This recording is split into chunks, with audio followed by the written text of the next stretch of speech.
Hər vaxtınız xeyir, hörmətli izləyicilər. Bugün mən sizə ektopik hamiləlik haqqında məlumat vermək istəyirəm. Bilirik ki, hamiləlik uşaqlığın içində olmalı, normada. Lakin bəzən hamiləlik uşaqlıqdan kənarda olur. Buna ya uşaqlıqdan kənar hamiləlik, yaxud da ki, ektopik hamiləlik deyilir. Baxın, bu uşaqlıq, normada hamiləlik burada olmalıdır. Uşaqlıqdan kənar hamiləlik olduqda isə ya boruda, ya yumurtalığın üzərində və yaxud da ki, boşluğunda hamiləlik olur.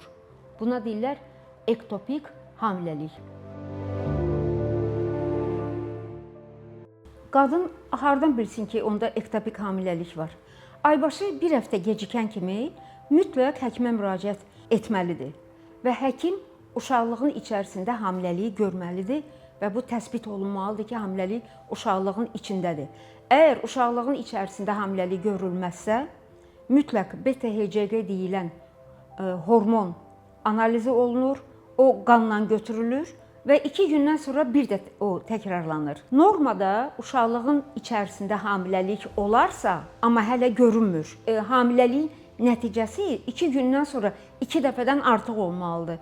Uşaqlıqdan kənar hamiləlik olduqda isə o rəqəm 2 dəfədən artıq yox, 1 yarım dəfə artıq olur. Bu vaxt həkim də, xəstə də şübhələnirlər ki, birdən ektopik hamiləlik olar, yəni birdən uşaqlıqdan kənar hamiləlik olar. Əgər bir həftədən sonra yenə də uşaqlığın içərisində hamiləlik görünmürsə və beta-HCG-nin qiyməti, rəqəmi az qalxırsa, artıq uşaqlıqdan kənar hamiləlik təsbit olunur və həkimin taktikası bu vaxt başqa cür olur. O hamiləliyi pozmaq üçün xüsusi dərmanlar var, iynələr var. Onu xəstəyə verir ki, uşaqlıqdan kənar hamiləlik inkişaf eləməsin, böyüməsin. Bilirik ki, uşaqlığın eni 3 sm-dir. Lakin boruların eni isə 1-2 mm-dir və onlar 6-7 həftədən artıq böyümüş hamiləliyə tab gətirmirlər və partlayırlar. Əgər uşaqlıqdan kənar hamiləlik böyüyüb partlayarsa, bu vaxt mütləq açıq əməliyyata və yaxud laparoskopik əməliyyata gedilir və xəstənin həyatını qurtarmaq üçün mübarizə aparılır.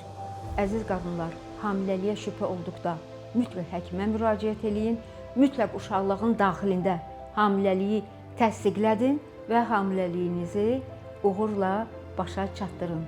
Sizə ən xoş arzularımı bildirirəm. Diqqətinizə görə çox sağ olun.